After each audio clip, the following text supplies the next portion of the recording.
श्री हरये नमः।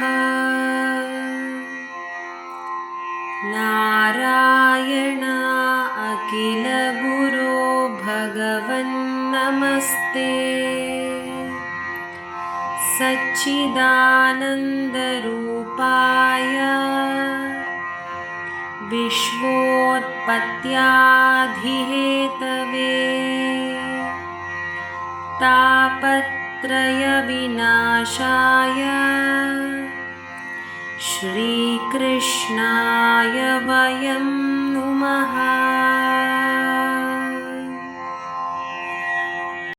സർവത്ര ഗോവിന്ദനാമ സങ്കീർത്തനം. ഗോവിന്ദ ഗോവിന്ദ. നമ്മള് 62ാമത്തെ ദശകം വരെ എടുത്തു കഴിഞ്ഞു. അതിലാണ് ഭഗവാൻ തന്റെ അഭിപ്രായമനുസരിച്ച് ഗോപന്മാരെ കൊണ്ട് ഗോവർദ്ധന യാഗം ചെയ്യിപ്പിച്ചു. ഗോവർദ്ധന യാഗം ചെയ്തപ്പോൾ ഇന്ദ്രന് കോപമുണ്ടായി എന്നാണ് പറഞ്ഞത്. ഇന്ദ്രൻ എന്താ വരാത്തത് എന്ന് കാത്തു നിൽക്കുകയായിരുന്നു ഭഗവാൻ എന്നാണ് അല്ലെ. മഗവമതം ഉദ്വംസിതുമനാഹ. ആ ഇന്ദ്രന്റെ അഹങ്കാരത്തെ ശമിപ്പിക്കാൻ വേണ്ടിയിട്ടാണ് ഈ യാഗം തന്നെ നടത്തിച്ചത്. അപ്പൊ അങ്ങനെ എന്താണ്, ഇന്ദ്രനെ പ്രകോപിപ്പിച്ചു അത്രേ ഈ സംഭവം. അതുകൊണ്ട് തന്നെ കാട്ടിൽ കഴിയുന്ന ഈ ഗോപന്മാരുടെ ധിക്കാരം, അതിന് മനുഷ്യവേഷം കൊണ്ടതായ ശ്രീകൃഷ്ണൻ കൂട്ടുനിൽക്കുന്നു. ഇത് രണ്ടും കൂടി ആയപ്പോഴാണ് അഹന്തയുടെ മൂർത്തിഭാവമായ ഇന്ദ്രന് കോപം വർദ്ധിച്ചു വന്നത്. ഈ വനവാസികളായ ഇവരെ ഒരു പാഠം പഠിപ്പിക്കണം എന്നങ്ങോട്ട് തീരുമാനിച്ചു. അതിനു വേണ്ടിയിട്ടാണ് പ്രളയ ജലദാൻ അമ്പരഭുവി എന്ന് പറഞ്ഞത്. ആകാശത്തില് മേഘങ്ങളെയൊക്കെ വിളിച്ചു. ആ മേഘങ്ങളൊക്കെ വന്ന് തകർത്തു മഴ ആരംഭിച്ചു എന്ന് പറയണം. മിന്നലും കാറ്റുമായി ഒരു കൽമഴ പെയ്യിച്ചു എന്നാ പറഞ്ഞ. ആലിപ്പഴങ്ങൾ വീഴ്ത്തിക്കൊണ്ടാണ് മഴ. കുണ്ടും കുഴികളൊക്കെ മുങ്ങിപ്പോയി. ഗോവർദ്ധന പർവ്വതത്തിന്റെ മുകൾ ഭാഗം മുഴുവൻ സമനിലമായി അത്രയും വെള്ളം കൊണ്ട് അങ്ങോട്ട് ശരണം കെട്ടു. തണിത്തു വരച്ചതായ ഗോപന്മാരും പശുക്കളുമൊക്കെ ശ്രീകൃഷ്ണം ശരണം ഗതാഹ.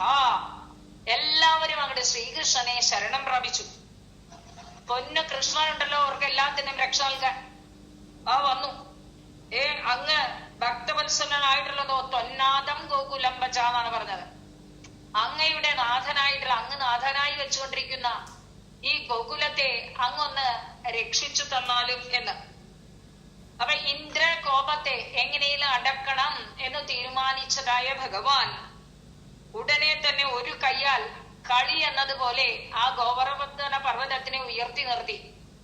എന്നിട്ട് അതിന്റെ അടിയിലുള്ള മണൽ പരപ്പിലേക്ക് തന്റെ കൂട്ടുകാരെ മുഴുവൻ സർവ്വ ഉപസ്കരണങ്ങളും എടുത്തുകൊണ്ട് വരാനായിട്ട് ആജ്ഞാപിച്ചു.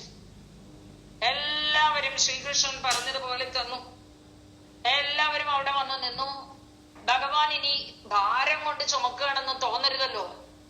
അതുകൊണ്ട് തന്നെ ഈ തന്നെ ചേർന്ന് നിന്നതായ പശുക്കളെ ചൊറിഞ്ഞു കൊടുത്തുകൊണ്ട് എല്ലാവരോടും നർമ്മസല്ലാപം നടത്തിക്കൊണ്ട് ഈസിയായ മത്തിലാണത്രേ ആ ഗോവർദ്ധന പർവ്വതത്തെ ഉയർത്തി നിന്നത് എന്നാണ്. ഇത് കണ്ടപ്പോഴ് ഇന്ദ്രൻ ഇവന്റെ ധാർഷ്ട്യത്തെ നശിപ്പിക്കണം എന്ന് തന്നെ കരുതി എല്ലാ മേഘങ്ങളെയും പിടിച്ചു. കറുകറാന്ന് വന്ന മേഘം പൊഴിഞ്ഞു ചുവന്ന നിറമായി. കുറെ കഴിഞ്ഞപ്പോ അതിലെ വെള്ളമൊക്കെ പോയി വെളുത്ത മേഘമായിട്ട് മാറി. അപ്പോഴാണ് താൻ ഹെൽപ്ലെസ് ആയത് എന്ന് മനസ്സിലായത് ഇന്ദ്രൻ. ആ ഭാഗമാണ് 63ാമത്തെ ദശകത്തിൽ വർണ്ണിക്കുന്നത്. ഗോവർദ്ധനോദ്ധാരണം എന്ന ദശകം. ദശമത്തിലെ 25ാം അധ്യായത്തിലെ 8ാം ശ്ലോകം മുതലുള്ളതായ ശ്ലോകങ്ങളാണ് ഇതില് പ്രതിപാദിച്ചിരിക്കുന്നത്. ദ്രുതവിളംബിതം എന്ന വൃത്തമാണ് ഇത്. നമുക്ക് പരിചയമുള്ളതാണ് അല്ലെ. ദ്രുതവിളംബിതം നഭഭര എന്നാണ്. ആ ദ്രുതവിളംബിതം എന്ന വൃത്തം വളരെ തന്മയത്തോടു കൂടി പാടാൻ പറ്റുന്ന ഒരു വൃത്തമാണ്. ആ വൃത്തമാണ് ഇവിടെ വർണ്ണിച്ചിട്ടുള്ളത്. അമ്പാടിയുടെ മീതെ ആകാശം മഴക്കാറ് കൊണ്ട് നിറഞ്ഞു എന്നാ പറഞ്ഞത്. അമ്പാടിയുടെ മുകളിൽ നോക്കിയാ മുഴുവൻ കറുകറുകറുകറുന്ന മേഘം, ശ്രീകൃഷ്ണന്റെ നിറമാർന്ന മേഘം എന്നാ പറഞ്ഞത്. ശ്രീകൃഷ്ണന്റെ മേനി പോലെ തന്നെ മനോഹരമായിട്ടുള്ള മേഘങ്ങൾ അങ്ങടെ വ്യാപിച്ചു എന്ന് പറയാണ്. നോക്കിക്കോളും. ദദൃശിരേ കില തക്ഷണമക്ഷതസ്തനിത ജൃംബിത കമ്പിത ദിക്തടാഹ സുഷമയാ ഭവദംഗതുലംഗദാഹ വ്രജപദോ പരിവാരിധരാസ്ത്വയാ ത്വയാ ദദൃശിരേ എന്നാ പറഞ്ഞത്. അങ്ങയാൽ കാണപ്പെട്ടു. ആരാണ് കാണപ്പെട്ടത്? വാരിധരാഹ, മേഘങ്ങൾ കാണപ്പെട്ടു എന്നാണ്. ആദ്യം പദം പിരിക്കാം നമുക്ക് കേട്ടോ. ദദൃശിരേ കില തൽക്ഷണം അക്ഷതസ്തനിത ജൃംബിത കമ്പിത ദിക്തടാഹ സുഷമയാ ഭവദംഗതുലാം ഗദാഹ വ്രജപദോവരി വാരിധരാഹ ത്വയാ. ദദൃശിരേ എന്നാണ് ക്രിയ പറഞ്ഞത്. കാണപ്പെട്ടു എന്ന് കർമ്മണിയായിട്ട് ഉപയോഗിച്ചപ്പോ കർമ്മണിയാണ്. ദദൃശേ ദദൃശാദേ ദദൃശിരേ. ദൃശ്യതാത് പരസ്മൈപദാണ്. അതിനെ ആത്മദേവതമാക്കിയപ്പോ തന്നെ മനസ്സിലാക്കിയത് കർമ്മണിയാണെന്ന്. ദദൃശിരേ കാണപ്പെട്ടു.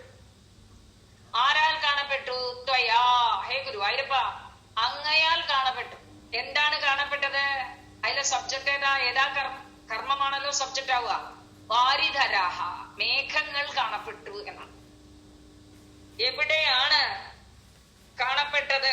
വ്രജപദോപരി, വ്രജപദത്തിന്റെ മുകളിൽ, അതായത് അമ്പാടിക്ക് മുകളിലാണ്. ത്വയാ വാരിധരാഹ ദദൃശിരേ, അങ്ങയാൽ മേഘങ്ങൾ കാണപ്പെട്ടു.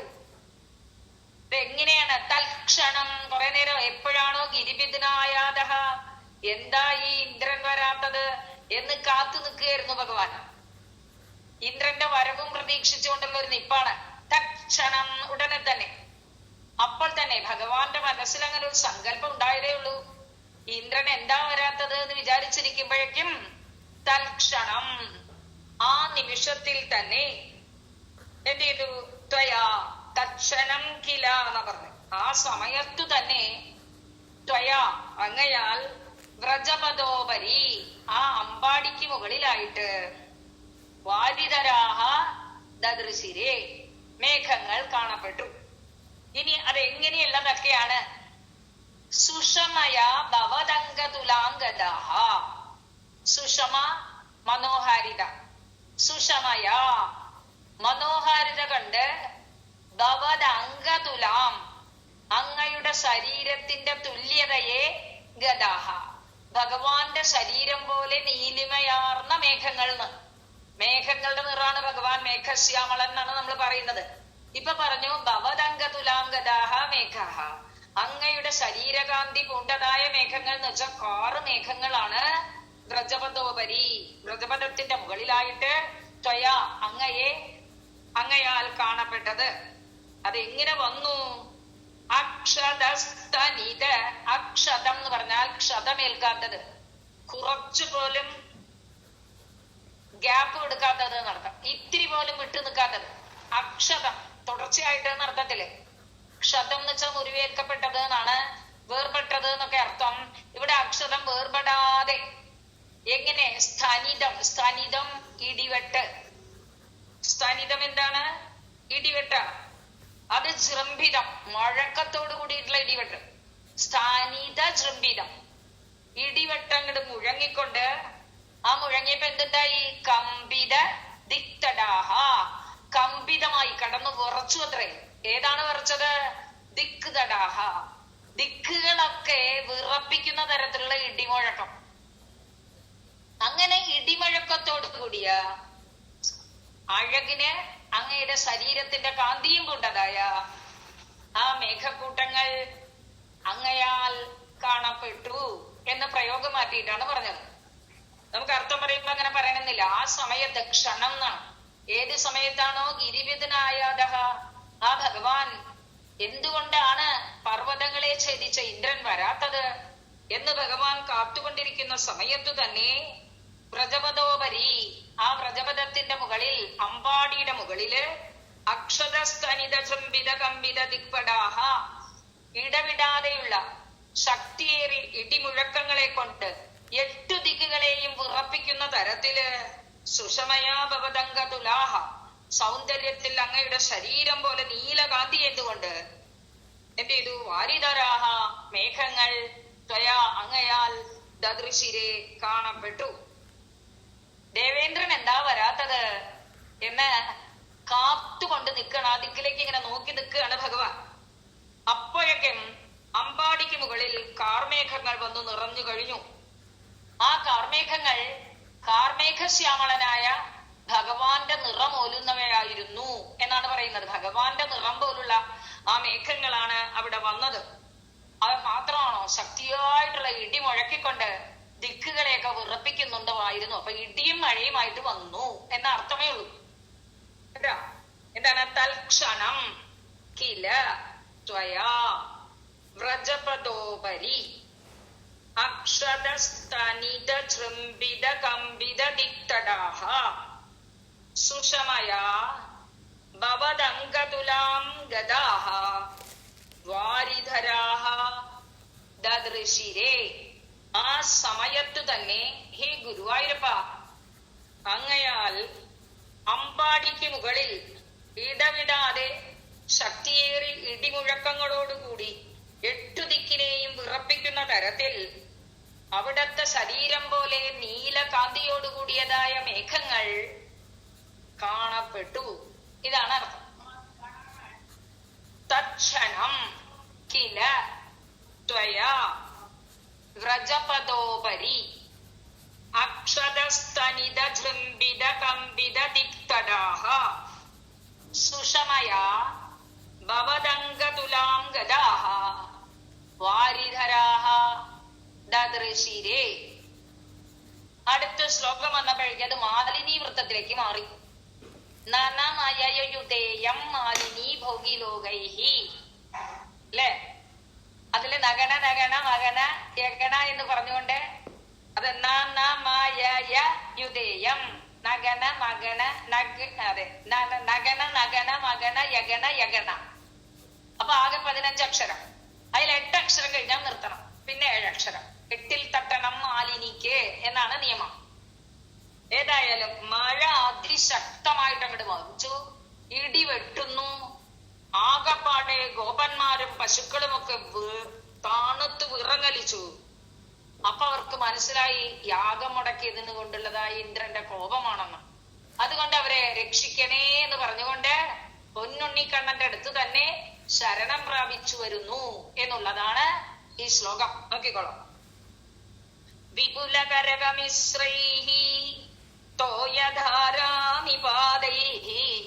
ദിശി ദിശി പശുപാനാം മണ്ഡലേ ദണ്ഡ്യമാനേ കുപിത ഹരികൃതന്നഃ പാഹി പാഹീതി തേഷാം വചനമജിത ശൃണ്വൻ മാ വിഭീദേത്യഭാണീഹി. വിപുലകരകമിശ്രൈഹി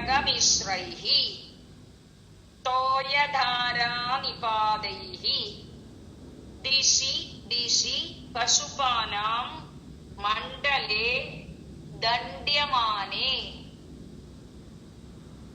കുപിത ഹരികൃതാത് നഃ പാഹി പാഹി ഇതി തേഷാം വചനം അജിത ശൃണ്വന് മാ ബിബീദ ഇതി അഭാണീഹി.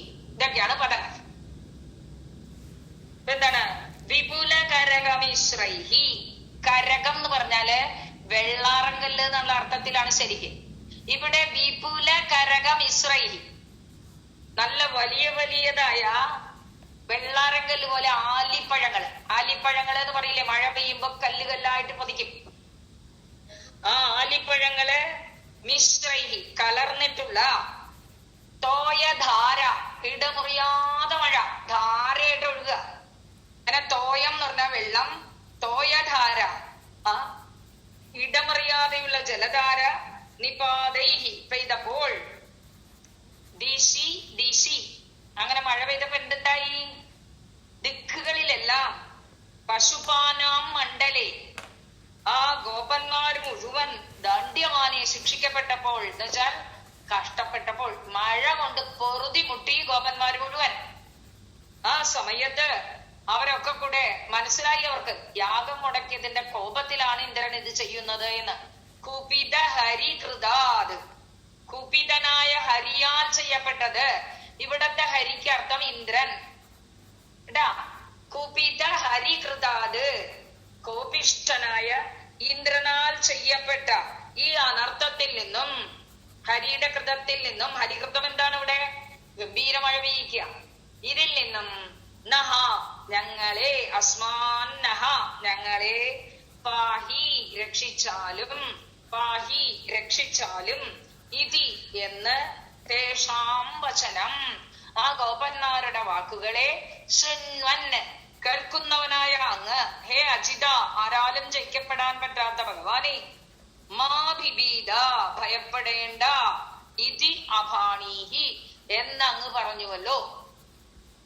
അതായത് എല്ലാവരും കൂടി വലിയ വലിയ ആലിപ്പഴങ്ങൾ വീഴുന്നുകൊണ്ട് തൊരതൊരാന്ന് വർഷം പതിച്ചുകൊണ്ടേയിരിക്കുകയാണ്.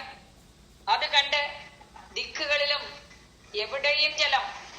ഈ പശുപന്മാർ ഗോപന്മാർ ആകെ അങ്ങോട്ട് പൊറുതിമുട്ടിയപ്പോഴ് ഇതെല്ലാം ആ കുപിതനായ ഇന്ദ്രനാൽ ചെയ്യപ്പെട്ടതാണ് എന്ന് തിരിച്ചറിഞ്ഞവരായിട്ട് വേഗം തന്നെ പാഹി പാഹി രക്ഷിക്കൂ രക്ഷിക്കൂ എന്ന് പറഞ്ഞുകൊണ്ട് ആ ഭഗവാന്റെ അടുത്ത് ശരണം പ്രാപിച്ചു എന്ന്. അപ്പൊ ഭഗവാൻ അത് കേട്ടതായ ശൃണ്വന്, അത് കേട്ടവനായ ഭഗവാൻ മാ ബിബീദ നിങ്ങൾ ആരും ഭയപ്പെടേണ്ട എന്ന് അഭാണീഹി ഗുരുവായൂരപ്പ അങ്ങ് പറഞ്ഞുവല്ലോ എന്ന്. വിപുല കരകമിശ്രൈഹി തോയധാരാ നിപാതൈഹി ദിശി ദിശി പശുപാനാം മണ്ഡലേ ദണ്ഡ്യമാനി കുപിത ഹരികൃതാത് നഹ പാഹി പാഹി ഇതി തേഷാം വചനം ശൃണ്വന് അജിത മാ ബിബീദ ഇതി അഭാണീഹി. അഭാണീഹി എന്ന ലുങ്ലകാരമായിട്ട് പറഞ്ഞു മധ്യമപുരുഷനെ കവചനം. ഇവിടത്തെ ഹരി എന്നുള്ളതിനർത്ഥം ഇന്ദ്രൻ. തോയധാര ജലധാര നിപാതേഹി ഇടമുറിയാതെ മഴ പെയ്യാണ്, ഒപ്പം ഇടിമുഴക്കവും. ആകപ്പാടെ വലഞ്ഞു പോയി ഗോപന്മാർ. അവരെല്ലാവരും നഹാ പാഹി നഹാ അസ്മാൻ ഞങ്ങളെ, പാഹി പാഹി ഇതി രക്ഷിക്കൂ രക്ഷിക്കൂ എന്ന് പറഞ്ഞുകൊണ്ട് ഇതെല്ലാം കുപിത ഹരികൃതാത് കുപിതനായ ഇന്ദ്രനാൽ ചെയ്യപ്പെട്ട ഈ അനർത്ഥത്തിൽ നിന്നും ഞങ്ങളെ രക്ഷിക്കൂ രക്ഷിക്കൂ എന്ന് അങ്ങയെ സമീപിച്ചപ്പോൾ അവരുടെ വാക്ക് കേട്ട അങ്ങ് ഭയപ്പെടേണ്ട എന്നു പറഞ്ഞു എന്നാണ് അർത്ഥം. പുതുമഴയാണല്ലോ പെയ്തത്, മഴക്കാലല്ല ശരിക്ക്, അപർത്തു വർഷമാണ് അല്ലേ, പെട്ടെന്നുണ്ടായ മഴയാണ്. ആ മഴയില് വെള്ളാറങ്കല്ല് പോലത്തെ ആലിപ്പഴങ്ങളൊക്കെ വീണു അത്രേന്ന് പറയുന്നത്. ഇപ്പൊ ചുരുക്കത്തില് കല്ലേറ് പോലെ ഇടിയും മഴയും ഉണ്ട്, കല്ലേറും ഓരോരുത്തരുടെ മീതെയും ഈ കല്ല് വന്ന് വീഴാണ്. അങ്ങനെ ആയപ്പോൾ, അതിശക്തി ആയപ്പോൾ ഇന്ദ്രന്റെ മുടക്കിയ യാഗം കൊണ്ട് ഇന്ദ്രൻ കോപിച്ചതാണെന്ന് അവർക്ക് മനസ്സിലായി. അതുകൊണ്ട് തന്നെ ഗോപന്മാര് ആ ഇന്ദ്രകോപത്തിന് കാരണം ഭഗവാനാണല്ലോ, ഭഗവാനെ അവർക്ക് പൂർണ്ണ വിശ്വാസവുമാണ്. അതുകൊണ്ട് ഭഗവാനെ തന്നെ ശരണം പ്രാപിച്ചു. ഭഗവാൻ അവരോട് പറഞ്ഞു മാഭിബീദ ഭയപ്പെടേണ്ട എന്ന് പറഞ്ഞ് ആശ്വസിപ്പിക്കുകയും ചെയ്തു. വിപുല കരകമിശ്രൈഹി തോയപാദ തോയധാരാ നിപാതൈഹി ദിശി ദിശി പശുപാനാം മണ്ഡലേ ദണ്ഡ്യമാനേ കുപിത ഹരികൃതാത് നഹ പാഹി പാഹി ഇതി തേഷാം വചനം ശൃണ്വന് അജിത മാഭിബീദ ഇതി അഭാണീഹി. വിപുല കരകമിശ്രൈഹി തോയധാരാ നിപാതൈഹി ദിശി ദിശി പശുപാനാം മണ്ഡലേ ദണ്ഡ്യമാനേ കുപിത ഹരികൃതാന്നഃ പാഹി പാഹീതി തേഷാം വചനം അജിത ശൃണ്വന് മാഭിബീദേത്യഭാണീഹി. പറഞ്ഞാ പോരല്ലോ, പേടിക്കണ്ടെന്ന് പറഞ്ഞിട്ട് മിണ്ടാതിരുന്നാ പറ്റില്ല. ഉടനെ അതിനുള്ള പ്രതിവിധി കാണണം. അതാണല്ലോ മിടുക്ക്. ഈ ഭഗവാൻ എന്ത് ചെയ്തു? അതിൽ വാക്കുകളൊക്കെ ശ്രദ്ധിക്കണം കേട്ടോ. ഗോവർദ്ധന പർവ്വതം അങ്ങനെ പറിച്ചെടുക്കുകയാണ് അത്ര കയ്യില്. കുല ഇഹ ഖലു ഗോത്രോ ദൈവതം ഗോത്രശത്രോഃ വിഹതി മിഹ സരുന്ദ്യാത് കോനു സംശയോസ്മിൻ ഇതി സഹസിതവാദീ ദേവ ഗോവർദ്ധനാദ്രിം ത്വരിതമുദമുമൂലോ മൂലദോ ബാലദോർഭ്യാം. കുല കുല കുലേന കുലേ ഇഹ ഖലു ഗോത്രഃ ദൈവതം ഗോത്രശത്രോഃ വിഹതിം ഇഹ സഹ രുന്ധ്യാത് കഹ നു വഹ സംശയഃ അസ്മിൻ ഇതി സഹസിതവാദി. ഒന്നിച്ചെന്നേക്കട്ടെ, സഹസിതവാദി എന്നാവാം, അല്ലെങ്കിൽ സഹസിതവാദി എന്ന് പറഞ്ഞാലും കുഴപ്പമില്ല. ദേവ ഗോവർദ്ധനാദ്രിം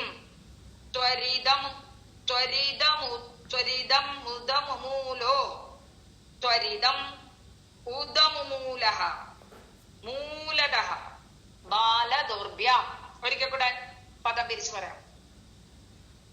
കുലേ ഇഹ ഖലു ഗോത്രഃ ദൈവതം ഗോത്രശത്രോഃ വിഹതിം ഇഹ സഹ രുന്ധ്യാത് കഹ നു വഹ സംശയഃ അസ്മിൻ ഇതി സഹസിതവാദീ ദേവ ഗോവർദ്ധനാദ്രിം ത്വരിതം ഉദമുമൂലഃ മൂലദഃ ബാലദൗർഭ്യം.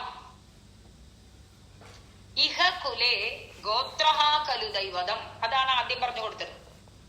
ഈ കുലത്തിൽ ഇപ്പൊ നമുക്ക് ഗോത്രം എന്നുള്ളതിന് പർവ്വതം എന്ന അർത്ഥം പറഞ്ഞു തന്നു എന്ന്. ഇവിടെ ഗോവർദ്ധന പർവ്വതത്തിന് വേറൊരു പ്രത്യേകത കൂടിയുണ്ട്. ഗോത്രമാണ്. ത്രായതേതിത്ര അല്ലെ, ആദപത്രം എന്ന് പറയുമ്പോ ആദപാത് ത്രായതേതി ആദപത്രം എന്ന് പറയാറുണ്ട്. വെയിലിൽ നിന്ന് നമ്മളെ രക്ഷിക്കുന്നത് കൊണ്ട് ആദപത്രം കൊട. ഇവിടെ ത്രാണനം ചെയ്യാൻ ആരെയാണ് താരണം ചെയ്യുന്നത്? ഗവാം ത്രാണനം കരുവതേ, ഗോക്കളെ ത്രാണനം ചെയ്യുന്നവനാ. ആര്? ഗോവർദ്ധന പർവ്വതം. ഈ ഗോവർദ്ധന പർവ്വതം ഉള്ളത് കൊണ്ടാ ഇന്ന് ഗോക്കൾ ജീവിച്ചു പോരുന്നത്. അതുകൊണ്ട് ഗോത്രം. അവിടെ ഗോത്രഹ എന്നുള്ളത് പർവ്വതം എന്നർത്ഥമുണ്ട്, പശുക്കളെ രക്ഷിക്കുന്ന എന്നുള്ള അർത്ഥം. അങ്ങനെയുള്ള ഈ ഗോത്രമാണല്ലോ ഇപ്പോ ദൈവതം, നമ്മളുടെ പരദൈവത. ആരാണ് രക്ഷിക്കുന്നത് വെച്ചാൽ അവനല്ലേ ദേവത. ഇന്ന് നിങ്ങൾക്ക് ഈ ഗോത്രമാണ് പരദേവത. ഗോത്രം എന്ന് പറഞ്ഞാൽ പർവ്വതം. ഈ ഗോവർദ്ധന പർവ്വതമാണ് നിങ്ങളുടെ പരദേവത. എന്താ കാരണം? പശുക്കൾക്ക് വേണ്ടതായ പുല്ലും വെള്ളവും ഒക്കെ കൊടുക്കുന്നത് ഈ പർവ്വതമാണല്ലോ. അപ്പൊ പശുക്കളെ ത്രാണനം ചെയ്യുന്നത് കൊണ്ട് ഈ പർവ്വതം തന്നെയാണ് നമ്മുടെ ഇപ്പോഴത്തെ കുലദൈവം. ഭഗവാൻ പറഞ്ഞു കൊടുക്കണം. ഇഹ ഗോത്രശത്രോഹം. ഗോത്രം എന്ന് വെച്ചാൽ പർവ്വതം. പർവ്വതത്തിന്റെ ശത്രു ഇന്ദ്രൻ. കാരണം പർവ്വതങ്ങൾക്ക് ചിറകുണ്ടായിരുന്നു എന്നും ആ ചിറകുകളെ ഇന്ദ്രൻ വജ്രായുധം കൊണ്ട് അരിഞ്ഞു കളഞ്ഞു എന്നും, അങ്ങനെ പർവ്വതങ്ങൾക്ക് ഇന്ദ്രൻ ശത്രുവായി എന്നും ഒരു കഥയുണ്ട്. അപ്പൊ ഗോത്രശത്രു ഇന്ദ്രൻ. ഗോത്രശത്രോഹം ആ ഇന്ദ്രന്റെ എന്തിനെ? വിഹതിം എതിർപ്പ്, തടുക്കല് അല്ലെ. ആ എതിർപ്പിനെ സഹാരുന്ധ്യാ അവൻ തടഞ്ഞുകൊള്ളും. ആര്? ഗോത്രഹാരുന്ധ്യാ ആ പർവ്വതം തടഞ്ഞുകൊള്ളും. ഗോത്രശത്രുവിന്റെ ഈ എതിർപ്പിനെ ആ പർവ്വതം രുന്ധ്യാത് തടയും. ലിംഗലകാരത്തില പറഞ്ഞത്. അതിലെ അസ്മിൻ ഈ കാര്യത്തിൽ വഹ നമുക്ക് കോന്നു സംശയ കഹാനു സംശയ. ഇക്കാര്യത്തിൽ നമുക്ക് എന്താ സംശയം? എന്തിനാ സംശയിക്കുന്നത്? ഗോത്രശത്രുവിന്റെ എതിർപ്പിനെ ഗോത്രം തടഞ്ഞുകൊള്ളും. ഇതിലെന്താ സംശയമുള്ളത് എന്ന്. ഇതി എന്ന് സഹസിതവാദി സഹാസത്തോടു കൂടി പുഞ്ചിരി തൂകി പറഞ്ഞുകൊണ്ട്, ഹേ ദേവാ ഗുരുവായൂരപ്പ, ത്വം അങ്ങ് ഗോവർദ്ധനാദ്രിം ആ ഗോവർദ്ധന പർവ്വതത്തെ ത്വരിതം വേഗത്തിൽ എന്ത് ചെയ്യുന്നു? ഉദമുമൂലഃ പറിച്ചെടുത്തു. എങ്ങനെ പറിച്ചെടുത്തു? ബാലദൗർഭ്യാം തന്റെ കുഞ്ഞി കൈകളെ കൊണ്ട്. കൊച്ചു കുട്ടിയാ കൃഷ്ണൻ അല്ലെ, 7 വയസ്സ് പ്രായമായിട്ടില്ല. അങ്ങനെയുള്ള കൊച്ചു കൃഷ്ണനാ. അതുകൊണ്ട് എന്താണ് ബാലദോർഭ്യം എന്ന് പറയും. ദോർഭ്യം എന്ന് വെച്ചാൽ കൈകളെ കൊണ്ട്. ബാലദോർഭ്യം തന്റെ കുഞ്ഞു കൈകളെ കൊണ്ട് മൂലത വേരോടെ ഉദമുമൂലഹ പറിച്ചെടുത്തു. വാക്കുകൾ കൂടി മനസ്സിലാക്കാം. ഇഹ കുലേ ഗോത്രഹ ഖലു ദൈവതം. നമ്മുടെ കുലത്തിന് പശുക്കളെ രക്ഷിക്കുന്ന ഈ പർവ്വതം തന്നെയാ ഇപ്പൊ പരദേവത. ഇഹ ഗോത്രശത്രോഹോ വിഹതിം.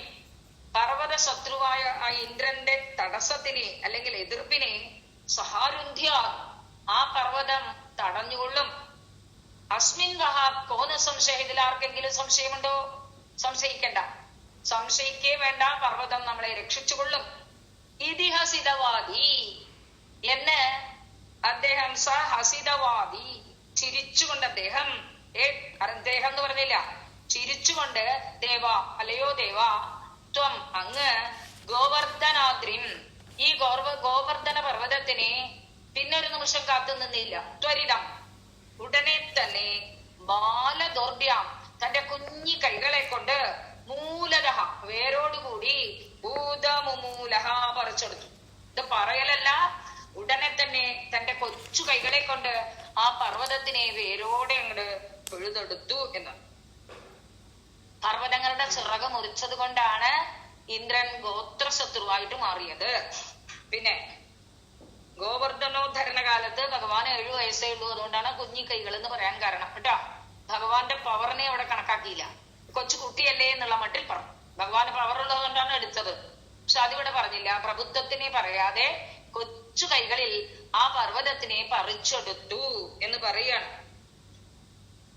അപ്പൊ ഇഹ കുലേ ഗോത്രഹ ഖലു ദൈവതം ഇഹ ഗോത്രശത്രോഹോ വിഹതിം സഹ രുന്ധ്യാത് അസ്മിൻ വഹ കഹാനു സംശയഃ ഇതി സഹസിതവാദി ദേവ ത്വം സഹസിതവാദി എന്ന് ഒന്നിച്ചിരുന്നോട്ടെ കേട്ടോ. പുഞ്ചിരി തൂക്കിക്കൊണ്ട് ദേവാത്വം എന്നുണ്ടല്ലോ. പുഞ്ചിരി തൂക്കിക്കൊണ്ട് ഹേ ദേവ ത്വം ഗോവർദ്ധനാദ്രിം ത്വരിതം ബാലദോർഭ്യാം മൂലതഃ ഉദമുമൂലഃ. എന്നിട്ട് എന്ത് ചെയ്തു? പർവ്വതത്തിനെ പറിച്ചെടുത്തു. എടുത്തിട്ട് ഭഗവാൻ ഗോവർദ്ധനം ഉയർത്തിപ്പിടിച്ചുകൊണ്ട് പറയാണ്, എല്ലാവരും ഇതിന്റെ ചുവട്ടിലേക്ക് വന്നോളി. നിങ്ങളും നിങ്ങളുടെ ഉപസ്കരണങ്ങളും കൊണ്ടുവന്നോളാനാ പറയുന്നത് ഭാഗവതത്തിൽ. വീട്ടിലുള്ള കേടുവരുന്ന് തോന്നുന്ന വസ്തുക്കളൊക്കെ എടുത്തുകൊണ്ട് വന്നോളൂ, മഴ കൊണ്ടൊന്നും നശിക്കണ്ട എന്ന്. തദനുഗിരിവരസ്യ പ്രോധൃതസ്യ താവത് സിക്കതില മൃദുദേശേ ദൂരതോ വാരിതാപേ പരികര പരിമിശ്രാൻ ധേനുഗോപാൻ അധസ്താത് ഉപനിധർ അധത്താഹ ഹസ്തപത്മേന ശൈലം. തദനു ഗിരിവരസ്യ പ്രോധൃതസ്യ അസ്യ താവത് സികതില മൃദുദേശേ ദൂരതഃ വാരിതാപേ പരികര പരിമിശ്രാൻ ധേനുഗോപാൻ അധസ്താത് ഉപനിധത് അധത്താഹ ഹസ്തപത്മേന ശൈലം. എന്തൊക്കെയാണ്? തദനു അതിനുശേഷം താവത് പ്രോധൃതസ്യ അസ്യ അപ്പൊ തന്നെ ഉയർത്തിപ്പിടിച്ചു ആ പർവ്വതത്തിനെ മൂലത്തോടെ പറിച്ചെടുത്ത് ഉയർത്തിപ്പിടിച്ചിരിക്കുകയാണ്. പ്രോധൃതസ്യ അസ്യ ഉയർത്തിപ്പിടിച്ച അതിന്റെ ഏതിന്റെ? ഗിരിവരസ്യ ആ പർവ്വതശ്രേഷ്ഠത്തിന്റെ അധസ്ഥാത് ചുവട്ടിൽ ഉയർത്തിപ്പിടിച്ച പർവ്വതത്തിന്റെ ചുവട്ടിൽ അവിടെ വന്ന എന്താ ഗുണം?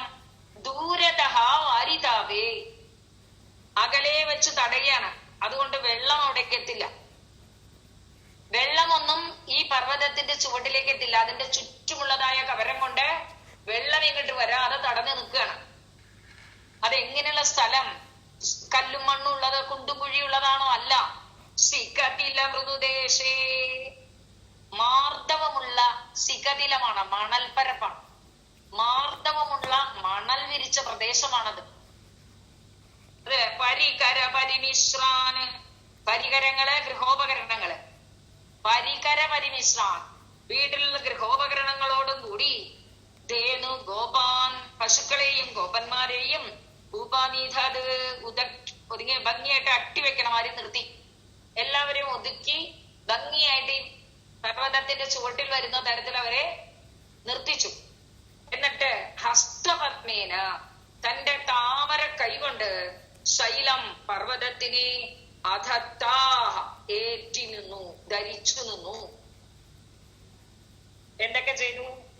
തദനു താവത് പ്രോധൃതസ്യ അസ്യ ഗിരിവരസ്യ അധസ്താത് ദൂരതഃ വാരിതാപേ സിക്കതില മൃദുദേശേ പരികര പരിമിശ്രാൻ ധേനുഗോപാൻ ഉപനിധത് ഹസ്തപത്മേന ശൈലം അധത്താഹ. ത്വമധത്താഹ അണ്ടർസ്റ്റുഡ. അങ്ങ് ധരിച്ചു നിന്നു. അനന്തരം ഉയർത്തിപ്പിടിച്ച ആ പർവ്വതത്തിന്റെ ചുവട്ടിലേക്ക് അകലെ വെച്ച് തടയുന്നത് കൊണ്ട് വെള്ളം പ്രവേശിക്കാത്ത മണൽപ്പരിപ്പായ ആ പ്രദേശത്തിൽ എല്ലാ ഗൃഹോപകരണങ്ങളോടും കൂടി പശുക്കളെയും ഗോപന്മാരെയും ഒക്കെ ഒതുക്കി നിർത്തി. അങ്ങനെ ഒതുക്കി നിർത്തിയിട്ട് ചെന്താമരപ്പൂ പോലെ ഉള്ള ഹസ്തപത്മേനാണ്, താമരപ്പൂ പോലെ മൃദുലമായ തന്റെ കൈകൊണ്ട്, അത് ഒറ്റ കൈകൊണ്ട് പത്മേനാന്ന് പറഞ്ഞത്, രണ്ട് കൈ കൊണ്ടില്ല, ഒറ്റ മറ്റേ ബാലദൗർഭ്യം രണ്ട് കൈകളെ കൊണ്ടാണ് പിഴുതെടുത്തത്. ഇവിടെ ഒരൊറ്റ കൈ കൊണ്ട് നിൽക്കുകയാണ്. അങ്ങനെ ഗോവർദ്ധനത്തെ ഏറ്റി നിന്നു എന്ന് പറയണം. അതാണ് അധത്താഹ, ധരിച്ചു നിന്നു എന്ന്. അധത്താഹ ധരിച്ചു നിന്നു. അധദാത് എന്ന് പറഞ്ഞ അധാതാധദത്താമധൻ അധത്താഹ എന്ന് മധ്യമപുരുഷൻ. തദനു താവത് പ്രോധൃതസ്യ അസ്യ ഗിരിവരസ്യ അധസ്താത് ദൂരതഃ വാരിതാവേ സികതില മൃദുദേശേ പരികര പരിമിശ്രാൻ ധേനുഗോപാൻ ഉപനിധത് ഹസ്തപത്മേന ശൈലം അധത്താഹ. ആ സമയത്ത് കൂടെയുള്ള ഗോപന്മാർക്ക്, പ്രത്യേകിച്ചും യശോദയ്ക്കും നന്ദഗോപർക്കൊക്കെ തന്റെ മകൻ വല്ലാതെ കഷ്ടപ്പെടുന്നുണ്ടോ എന്ന് തോന്നാൻ പാടില്ലല്ലോ. അതുകൊണ്ട് ഭഗവാൻ എങ്ങനെയാ നിന്നത് എന്നുള്ളതിനെ അതിമനോഹരമായിട്ട് വർണ്ണിച്ചിരിക്കുകയാണ്.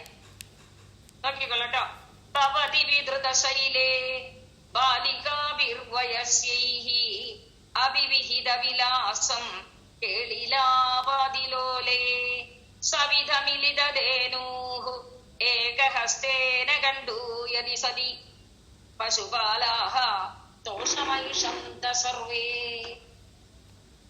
ഭവതി വിധൃതശൈലേ ബാലികാഭിഃ വയസ്യൈഃ അഭി വിഹിത വിലാസം കേളിലാവാദിലോലേ സവിധ മിളിതധേനൂഃ ഏകഹസ്തേന കണ്ടൂയതി സതി പശുപാലാഃ തോഷം ഐഷന്ത സർവേ. ഇതെന്താണ് ഉണ്ടായത്? ഭവതി വിധൃതശൈലേ, വിധൃതശൈലേ ഭവതി. ഭവാൻ എന്നുള്ളതിന്റെ സപ്തമി ഭവതി. അങ്ങ് വിധൃതശൈലേ പർവ്വതം അങ്ങോട്ട് ഉയർത്തിപ്പിടിച്ചപ്പോൾ, സതിസപ്തമിയാണ്. ഭവതി വിധൃതശൈലേ, അങ്ങ് പർവ്വതം ഉയർത്തിപ്പിടിച്ചപ്പോൾ ബാലികാഭിഹി സമപ്രായകരായ പെൺകുട്ടികളുമുണ്ട്, അതേ ഗോപബാലികമാരുണ്ട്. വയസ്യൈഹി തന്റെ സമപ്രായന്മാരായ തോഴന്മാരുമുണ്ട്.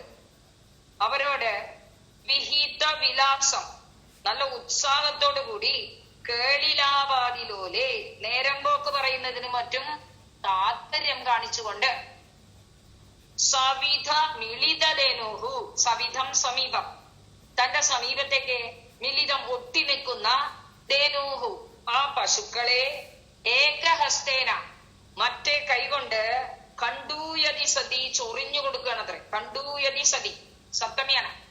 അടുത്ത് നിൽക്കുന്ന പശുക്കളെ ചൊറിഞ്ഞു കൊടുത്ത് സന്തോഷിപ്പിക്കുകയാണ്. അങ്ങനെ നിൽക്കുന്ന ഭഗവാനെ കണ്ടപ്പോഴ് എല്ലാവർക്കും സന്തോഷമായി, സമാധാനത്തോടു കൂടിയാണ് നിൽക്കണതേ ഗോപന്മാര്. സർവേ പശുപാലാഹ, എല്ലാ പശുപാലന്മാരും ദോഷം ഐഷന്ത, സന്തോഷത്തെ പ്രാപിച്ചു. എല്ലാവർക്കും സന്തോഷമായി. കാരണം ശ്രീകൃഷ്ണൻ ബുദ്ധിമുട്ടുന്നില്ല. ഈ പർവ്വതം ഈ കൈ കൊണ്ട് ഉയർത്തിപ്പിടിച്ചിട്ട് ഈ കൈ കൊണ്ട് പശുക്കളെ തലോടി കൊടുക്കുന്നുണ്ട്, ചൊറിഞ്ഞു കൊടുക്കുന്നുണ്ട്, ഇവരോടൊക്കെ നേരം പോക്ക് പറയുന്നുണ്ട്. അപ്പൊ അങ്ങനെ വന്നപ്പോ കൃഷ്ണൻ ഇത് ബുദ്ധിമുട്ടിയല്ല ചെയ്യുന്നത് എന്ന് തോന്നിയപ്പോഴ് ഗോപന്മാർക്കൊക്കെ സന്തോഷം അല്ലെ. ആ ഭഗവാന്റെ പർവ്വതം ഉയർത്തിപ്പിടിച്ചു നിൽക്കാൻ ഒരു ബുദ്ധിമുട്ടില്ല എന്ന് കണ്ടതുകൊണ്ട് അതുവരെ കുറച്ചു പേടിയുണ്ടായിരുന്നു. പർവ്വതത്തിന് 2 ബാലദോർഭ്യാം, കുഞ്ഞി കൈകളുണ്ടാ ഉയർത്തിപ്പിടിച്ചിരിക്കണേ. പണ്ടായിരുന്നു നിലത്ത് വീണ ഇവരൊക്കെ ചമ്മന്തിയായത് തന്നെ അല്ലേ. അങ്ങനെ എങ്ങാനും വീഴുമോ എന്നുള്ളൊരു പേടി ഉണ്ടോ വെച്ചാൽ പേടി ഇല്ലാണ്ടായിന്ന്. എന്താ കാരണം? കൃഷ്ണൻ എന്താ പറയുക, ഈസി മെത്തേഡിൽ ഒരു കൈ കൊണ്ട് പർവ്വതം ഉയർത്തിപ്പിടിച്ചു, മറു കൈ കൊണ്ട് പശുക്കളെ ചൊറിഞ്ഞു കൊടുക്കുന്നു, വായ കൊണ്ട് കൂട്ടുകാരോടൊക്കെ നേരം പോക്ക് പറയുന്നു. അപ്പൊ ഇത് ഈസി ആയിട്ടാണ് ചെയ്യുന്നത്. പർവ്വതം താഴെ വീഴില്ല എന്നുള്ള പേടിയും പോയത് കൊണ്ട് ദോഷമൈഷന്ത സർവേ, എല്ലാവരും അങ്ങോട്ട് സന്തോഷത്തെ പ്രാപിച്ചു. അല്ലെങ്കിൽ എല്ലാവർക്കും നോട്ടം മുഴുവൻ മുകളിലേക്കായിരിക്കും അല്ലെ. പക്ഷെ എല്ലാവരും മുഖകമലത്തിനെ കണ്ടുകൊണ്ട് നിന്നു. അതാണ് അവരുടെ ഏറ്റവും വലിയ ഭാഗ്യം. ഭഗവാന്റെ മുഖകമലത്തെ നോക്കിക്കൊണ്ട് നിന്നു ആര്? ഗോപന്മാര്. എന്താ ഭഗവാൻ പറയാൻ പോണത് എന്ന് കേട്ടുകൊണ്ട് നിന്നു. അപ്പൊ ആ മുഖത്തെ ആസ്വദിച്ചു നിൽക്കാനുള്ള ഒരു ഭാഗ്യം അവർക്ക് ലഭിച്ചു. പശുക്കളോ ഭഗവാനോട് ഒട്ടി നിന്നുകൊണ്ട് ഭഗവാന്റെ കരസ്പർശത്താൽ ആനന്ദ നിർവൃതരായിട്ട് നിൽക്കുകയാണ് പശുക്കളും.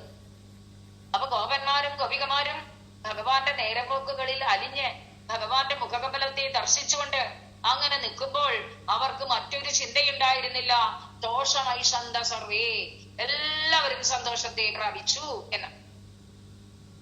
ഭവതി വിധൃതശൈലേ ബാലികാഭിഹി വയസ്യൈഹി അഭി വിഹിത വിലാസം കേളിലാവാദിലോലേ. സതിസപ്തമിയാണ് കേട്ടോ.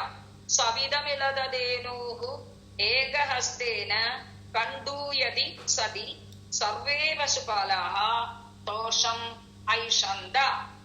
പർവ്വതം പൊക്കിപ്പിടിച്ചു നിന്ന് ആ ഗോപബാലികമാരും സമപ്രായക്കാരായ തോഴന്മാരുമായി ഉത്സാഹത്തോടുകൂടി നേരം പോക്കുകൾ പറഞ്ഞും താല്പര്യത്തോടും കൂടി അങ്ങ് നിൽക്കുന്ന സമയത്ത് അടുക്കൽ വന്നു ചേർന്ന് നിൽക്കുന്ന ആ പശുക്കുട്ടികളെയും പശുക്കളെയും കൈകൊണ്ട് ചൊറിഞ്ഞു കൊടുത്തും നിൽക്കുമ്പോൾ എല്ലാ ഗോപപാലന്മാരും സന്തോഷത്തെ പ്രാപിച്ചു. ഭവതി വിധൃത ശൈലേ, വിധൃതം എടുത്ത് നിൽക്കപ്പെട്ടത്, ധരിക്കപ്പെട്ടത്. ശൈലം പർവ്വതം, അങ്ങ് പർവ്വതം ഉയർത്തിപ്പിടിച്ചു നിന്നപ്പോൾ എന്നർത്ഥം. ബാലികാഭിഹി വയസ്യൈഹി അഭി വിഹിത വിലാസം കേളിലാപാദിലോലേ സവിതമിളിതധേനൂഹു ഏകഹസ്തേന കണ്ടൂയതി സതി സർവേ പശുപാലാഹ ദോഷം ഐഷന്ത. ഇനി അടുത്ത വീണ്ടും ദ്രുതവിളംബത്തിലേക്ക് മാറുകയാണ്. നഭപരം നഗണ ഭഗണ ഭഗണ രഗണമായിട്ട് മാറും. ചെറിയ ശ്ലോകം. ഭഗവാൻ അസാമാന്യമായ പ്രവൃത്തിയാണല്ലോ അല്ലെ, സാധാരണക്കാർക്ക് ആർക്കും ചെയ്യാൻ പറ്റാത്തത്. അത് കൊച്ചു കുട്ടിയായിട്ടുള്ള കുഞ്ഞു കുഞ്ഞു കൈകളിലാണെങ്കിൽ പർവ്വതത്തിന് ഉയർത്തിപ്പിടിച്ചു നിർത്തിയിരിക്കുന്നത്. അതുകൊണ്ട് ഗോപന്മാര് ആശ്ചര്യപ്പെട്ടുകൊണ്ട് പറയാണത്രേ. അതിമഹാൻ ഗിരിരേഷ തുവാമകേ കരസരോരുഹിതം ധരതേ ചിരം ഇമിതമദ്ഭുതമദ്രിബലം നിധി തദവലോകിഭിരാഗതി ഗോപകൈഹി. എന്താണ്? അതിമഹാൻ ഗിരിഹി ഏഷഃ തു വാമകേ കരസരോരുഹി തം ധരതേ ചിരം കിം ഇദം അദ്ഭുതം അദ്രിബലം नु इति त्वद् അവലോകിഭിः ആഗതി ഗോപകൈഃ. എന്താണ്? ഗിരിഹി അതിമഹാൻ ഏഷഃ തു. ഗോവർദ്ധന പർവ്വതം അതിമഹാൻ, എന്തൊരു വലിപ്പമുള്ളതാണ്. ഏഷഃ തു, ഇവനാകട്ടെ ഈ കൊച്ചു പയ്യൻ. തം, അതിനെ വാമകേ കരസരോരുഹി, ഇടതു കൈത്താരിൽ, കരസരോരുഹം എന്ന് പറഞ്ഞ ഇടതു കൈത്താമരയിൽ, ഇടത് കൈത്താരുകൊണ്ടാണ് പിടിച്ചോണ്ടിരിക്കുന്നത്. കിം അദ്ഭുത ചിരം ധരതെ, കുറച്ചു നേരല്ല 7 ദിവസമായിട്ട് നിൽക്കണല്ലോ. ചിരം ധരതെ, വളരെ നേരമായിട്ട് ഇടത്തെ കയ്യില് ഈ മഹത്തായ പർവ്വതത്തിനെ ഇവൻ പിടിച്ചുകൊണ്ട് നിൽക്കുന്നു. എന്താണ്? കിം അദ്ഭുതമിതം, ഇത് എന്തൊരു അത്ഭുതമാണ് എന്ന്. ഉടനെ വിചാരിച്ചു, അദ്രിബലം നു, നമ്മളെ രക്ഷിക്കാനുള്ള പർവ്വതത്തിന്റെ ബലമായിരിക്കുമോ ഇത്? പർവ്വതത്തിന്റെ ബലം എന്ന് പറയാൻ കാരണം ചിറകൊക്കെ വെട്ടിക്കളഞ്ഞു പർവ്വതത്തിന്. പണ്ട് പർവ്വതങ്ങൾ ഇഷ്ടം പോലെ സഞ്ചരിക്കും, ആകാശത്തിലൂടെ സഞ്ചരിക്കും, അങ്ങനെയൊക്കെയാണ്. ഈ പർവ്വതത്തിന് ചിറകില്ലപ്പോ. കാരണം എന്താണ്? ഗോത്രശത്രുവായ ഇന്ദ്രൻ ചിറക് വെട്ടിക്കളഞ്ഞിട്ടുണ്ട്. എന്നാലും ആകാശത്തിൽ നിൽക്കാനുള്ള അതിന്റെ ശക്തിയാണോ അങ്ങനെ നിർത്തിക്കുന്നത് എന്ന് സങ്കല്പിച്ചു. അതാണ് പറഞ്ഞത് അദ്രിബലം നോ, അദ്രിയുടെ ബലമായിരിക്കുമോ ഇങ്ങനെ നിൽക്കണത്? ആകാശത്തിൽ ഇങ്ങനെ നിന്നാ നിൽക്കുന്നത്. ആ നിൽക്കുന്ന ശക്തി അതിന് ചിറകില്ലെങ്കിലും ചിറകുള്ളതിൻ്റെതായ ബലത്തിലാണോ നിൽക്കുന്നത്? പക്ഷികളൊക്കെ ആകാശത്ത് നിൽക്കില്ലേ? അതുപോലെയാണോ? ഇതി ത്വദവലോകിഭിഹി, അങ്ങയെ തന്നെ നോക്കി നിൽക്കുന്ന ഗോപകൈഹി, ഗോപന്മാരാൽ ആ കഥി പറയപ്പെട്ടു. മനസ്സിലായോ? എല്ലാവരും അങ്ങയെ നോക്കിക്കൊണ്ട് ഇങ്ങനെ പറയാണ്, ഈ പർവ്വതത്തിന് എന്തൊരു വലുപ്പം, ഈ കുട്ടി ഇതിനെ ഇടത്തെ കയ്യിൽ പിടിച്ചു നിൽക്കുന്നുണ്ടല്ലോ, ഇത് പർവ്വതത്തിന്റെ സ്വതസിദ്ധമായ ബലമായിരിക്കുമോ എന്ന് അങ്ങയുടെ മുഖകമലത്തെ നോക്കിക്കൊണ്ടിരിക്കുന്ന ഗോപകന്മാരാൽ പറയപ്പെട്ടു എന്ന്. ഗോവർദ്ധന പർവ്വതം എത്ര വലുത്, അതിമഹാൻ എന്നാ പറഞ്ഞു. എന്തൊരു വലിപ്പം! ഏഷഹാതു, ഇവനാകട്ടെ വാമകേ കരസരോരേ, തന്റെ ഇടത്തെ കൈത്താരിൽ തം ചിരം ധരതേ, അങ്ങനെയുള്ള വണ്ടൻ പർവ്വതത്തിനെ ഈ കുട്ടി തന്റെ ഇടത്തെ കൈത്താരുകൊണ്ട് ധരിച്ചു നിൽക്കുന്നു. ഈ അദ്ഭുതമിതം, എന്തൊരു അത്ഭുതമാണ്! അദ്രിബലം നോ, പർവ്വതത്തിന്റെ ശക്തി ആയിരിക്കുമോ ഇത്? ഇതി എന്ന് ത്വദവലോകിഭിഹി, അങ്ങയെ നോക്കിക്കൊണ്ടിരിക്കുന്നതായ ഗോപകൈഹി, ഗോപന്മാരാൽ ആ കഥി പറയപ്പെട്ടു. ഗോപന്മാർ നോക്കി പറയാണ്, ഈ കുട്ടി ഇടത്തെ കൈ കൊണ്ട് ഈ പർവ്വതത്തിനെ പിടിച്ചിട്ടുണ്ടല്ലോ, ഈ പർവ്വതം എന്തൊരു വലിപ്പം, എന്തൊരു അത്ഭുതം! പർവ്വതത്തിന്റെ ശക്തിയിൽ നിൽക്കുകയാണോ എയറില് എന്ന് ചിന്ത. ഗിരിഹി അതിമഹാൻ, ഗിരിഹി അതിമഹാൻ, അതാണ് അർത്ഥം. പർവ്വതം വളരെ വലുത്. ഏഷഹാതു, ഇവനാകട്ടെ എന്ന് പറഞ്ഞ ഈ കൊച്ചു പയ്യനാകട്ടെ, തം വാമകേ കരസരോരുഹി ചിരം ധരതേ, ഇടത്തെ കയ്യിൽ കൈത്താരുകൊണ്ട് എത്ര നേരമായി പിടിച്ചു നിൽക്കുന്നു. കിം അദ്ഭുതമിതം, ഇത് എന്തൊരു അത്ഭുതമാണ്! അദ്രിബലം നോ, പർവ്വതത്തിന്റെ ശക്തി ആയിരിക്കുമോ? ഇതി ത്വദവലോകിഭിഹി ഗോപകൈഹി ആഗതി, അങ്ങയെ തന്നെ നോക്കി നിൽക്കുന്ന ഗോപന്മാരാൽ ഇപ്രകാരം പറയപ്പെട്ടു. ഗിരിഹി അതിമഹാൻ ഏഷഹാതു തം വാമകേ കരസരോരുഹി ചിരം ധരതേ, കിം അദ്ഭുതം ഇദം അദ്രിബലം നു ഇതി തദവലോകിഭിഹി ഗോപകൈഹി ആഗതി. ചിറയില്ലെങ്കിലും ഗോവർദ്ധനത്തിന് ആകാശത്ത് പൊങ്ങി നിൽക്കാനുള്ള ശക്തി ഉണ്ടോ എന്നാണ് ഇവര് സംശയിക്കുന്നത്.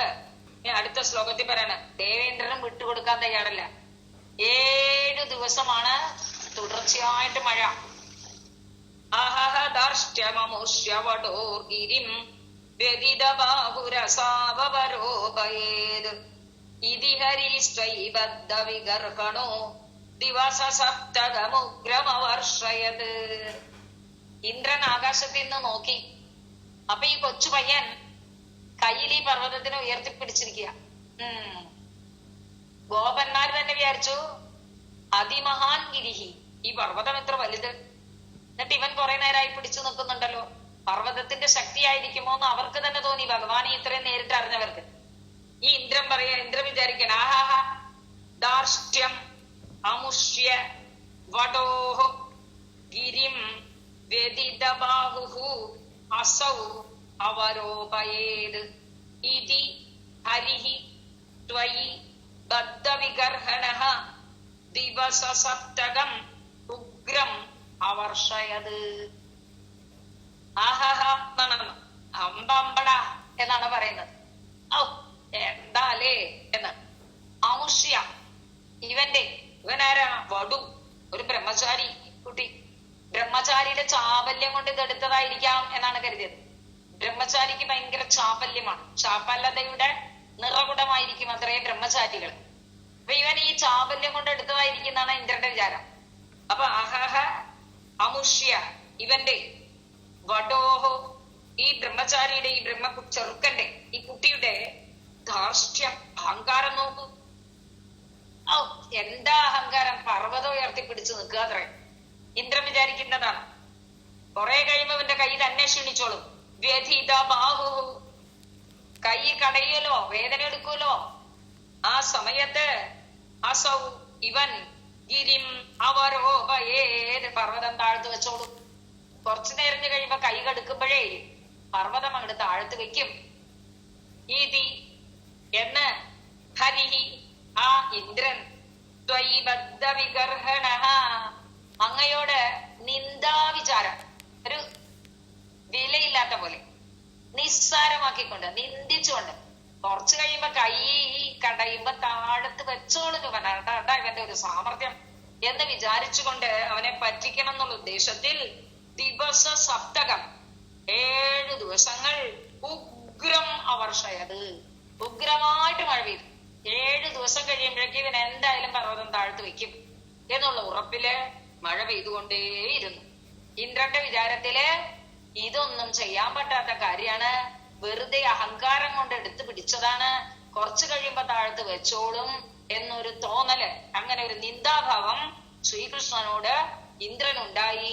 അതുകൊണ്ട് തന്നെ ഇന്ദ്രൻ 7 ദിവസം അവിടെ മഴ പെയ്ച്ചു. ആഹാഹ അമുഷ്യവടോഹോ ദാർഷ്ട്യംബ ഈ ചെറുക്കന്റെ ഒരു സാമർത്ഥ്യം കണ്ടില്ലേ? വ്യഥിത ബാഹു കൈ കടയുമ്പോഴ് അസൗ ഗിരിം അവരോപയെ ഇവൻ പർവ്വതം താഴത്ത് വെച്ചുകൊള്ളും. ഇതി ഹരിഹി എന്ന് ഈ ഇന്ദ്രൻ ത്വയിബദ്ധ വിഗർഹണ ഗുരുവായൂരപ്പ അങ്ങയോടൊരു നിന്ദാഭാവത്തോടു കൂടി ദിവസ സപ്തകം 7 ദിവസങ്ങൾ ഉഗ്രം അവർഷയത് ഉഗ്രമായിട്ടുള്ള മഴയെ പെയ്യിച്ചു. അവർഷയത് പെയ്യിച്ചു. അഹഹ അമുഷ്യ വടോഹോ ദാർഷ്ട്യം വ്യഥിത ബാഹു അസൗ ഗിരിം അവരോപയേത് ഇതി ഹരിഹി ത്വയി ബദ്ധവിഗർഹണ ദിവസ സപ്തകം ഉഗ്രം അവർഷയത്. അടുത്ത ശ്ലോകം. അചലതി ത്വയി ദേവപദാത്പദം ഗളിത സർവജലേ ഘനോത്കരേ അപഹൃതേ മരുതാ മരുതം പതിഹി ത്വദവിസംഗിദധി സമുപാദ്രവത്. അചലതി ത്വയി ദേവ പദാത് പദം ഗളിത സർവജലേ ച ഘനോത്കരേ അപഹൃതേ മരുതാ. അചലതി ത്വയി, ഹേ ദേവ എന്നാണ് വിളിക്കുന്നത് ഗുരുവായൂരപ്പ. ത്വയി പദാത് പദം അചലതി, സപ്തമിയിലാണ്. അങ്ങ് ഒരു കാല് പോലും മാറ്റി വെച്ചില്ല, ഒരു നിപ്പ് നിന്നതാണ്. എങ്ങനെ കാല് വെച്ചിരുന്നുവോ അതുപോലെ നിൽക്കണം. പദാത് പദം അചലതി ത്വയി, അങ്ങ് നിൽക്കുന്നിടത്ത് ഒരടി പോലും അനങ്ങിയില്ല. ഇവിടെ എന്ത് ചെയ്തു? ഗളിത സർവജലേ, വലിയ തിക്കായിട്ടുള്ള മേഘങ്ങളോടുകൂടി ഭഗവാന്റെ ഭഗവാന്റെ കാന്തിയോട് കൂടിയിട്ടുള്ള മേഘങ്ങളാണ് പ്രജപദോപരി വാരിധരാഹ. ഭഗവാന്റെ നീലകാന്തിയോട് കൂടി വന്നതാണ് മേഘങ്ങൾ. ആ വന്ന സമയത്തുള്ള നീലമേഘങ്ങളൊക്കെ ഗളിത സർവജലേ, വെള്ളമൊക്കെ ഒഴുകി ഒഴുകി ഒഴുകിപ്പോയി. മേഘങ്ങളിൽ വെള്ളമൊക്കെ തീർന്നു. അങ്ങനെ ഘനോത്കരേ, ആ മഴക്കാറിലൊക്കെ എന്ത് ചെയ്തു? അപഹൃതേ മരുത, മരുത അപഹൃതേ. മരുതൗ മരുത എന്ന് അകാരാന്ത പുല്ലിംഗ ശബ്ദം കാറ്റ് എന്നർത്ഥം. മരുത കാറ്റിനാൽ അപഹൃതേ. മേഘങ്ങളിൽ വെള്ളമൊക്കെ പോയപ്പോ കാറ്റിന് പറപ്പിക്കാൻ പറ്റി. അപ്പൊ കാറ്റ് എന്ത് ചെയ്തു? മേഘങ്ങളെയൊക്കെ അകറ്റിയപ്പോഴ് മരുതാം പതിഹി, മരുത്തുക്കളുടെ പതി. മരുത്തുക്കളെ നമുക്കറിയാലോ, മരുത്തുത്വത്തിൽ ആ മരുത്തുക്കളെ മുഴുവൻ തന്റെ കൂടെ കൂട്ടിക്കൊണ്ടുപോയ ആളാണ് ആര്? ഇന്ദ്രൻ. ആ മരുതാമ്പതി ഉണ്ടല്ലോ, ഇപ്പൊ മരുത്തുക്കളുടെ ദേവനായിട്ടുള്ള ഇന്ദ്രൻ ത്വദഭിശങ്കിതീഹി പേടിച്ചുപോയി. ത്വദഭിശങ്കിതം അതുവരെ അഹഹദാഷ്ട്യമമുഷ്യവടോഹോ ഈ ചെറുക്കന്റെ ഒരു സാമർത്ഥ്യം നോക്കെന്ന് വിചാരിച്ചവന്റെ ബുദ്ധി ആ നിന്ദനീയമായ ബുദ്ധി മാറിയിട്ട് ത്വദഭിശങ്കിതീഹി ഭഗവാനെ അങ്ങോട്ട് പേടിച്ചു. പേടിച്ചപ്പോ എന്ത് ചെയ്തു? പിന്നെ അവിടെ നിക്കകളിയുണ്ടോ? സമുപാദ്രവത് ഓടിപ്പോയതറേ ഇന്ദ്രൻ. ഇന്ദ്രൻ കെട്ടിപ്പോയി എന്ന്. അതായത് എന്താ പറയാ സാധാരണ ഈ മറ്റുള്ളവരിൽ നിന്ദ കാണുമ്പോൾ അഹങ്കാരം മൂർധന്യത്തിലെത്തുമ്പോ അവർക്ക് തമോ ഗുണമാണ് ഉണ്ടാവുക. ആ തമോ ഗുണത്തിന്റെ പാച്ചലിലാണ് ഇരുണ്ട കാർമേഘങ്ങളുമായിട്ട് വന്നത് ഇന്ദ്രൻ. കുറെ കഴിഞ്ഞപ്പോ 7 ദിവസത്തിൽ ഒരു 3-4 ദിവസം മഴ പെയ്തപ്പോഴേക്കും ആ മേഘങ്ങളൊക്കെ ആ നിറം കുറഞ്ഞു വന്ന് കുറേശ്ശെ ചുവന്ന രാശികളായി.